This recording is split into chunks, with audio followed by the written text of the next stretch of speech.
আসসালামু আলাইকুম গায়েস, আশা করি সবাই ভালো আছেন। আলহামদুলিল্লাহ আমিও ভালো আছি। আজকে মাঠে আসলাম, মাঠে এসে দেখলাম যে আমাদের এখানে ধানের জমিতে সার দেওয়া হইতেছে। তো ধান দাঁড়াই গেছে, এই জন্য ধানের সার দেওয়া হচ্ছে। তো আজকে দেখাইতে আসলাম যে আমাদের এখানে কিভাবে সার দেওয়া হয় ধানে। তো অনেকে দেখছেন যে অনেক জায়গায় বুন্নি করে দেওয়া হয় সারগুলা। তো আমাদের এখানে চলুন আপনাদেরকে দেখাই কিভাবে সার দেওয়া হয়। প্রথমত আগে সারগুলো দেখাই। এখানে যে সাদা সাদা জিনিসগুলো দেখানো হইতেছে এইগুলাই হচ্ছে লাগান আপনার গুটি সার বলা হয় আমাদের এখানে। আর এগুলা তৈরি হয় মূলত ইউরিয়া সার থেকে। ইউরিয়া সারকে মেশিংয়ের মাধ্যমে দিয়ে এগুলাকে গুটি সার তৈরি করা হয়।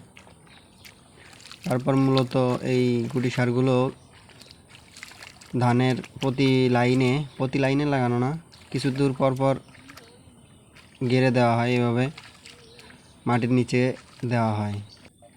তো যারা প্রথম প্রথম দেখতেছেন অবশ্যই কমেন্টে জানাবেন যে যারা প্রথম প্রথম দেখলেন, আর ভিডিওটা কেমন হয়েছে অবশ্যই কমেন্টে জানাবেন।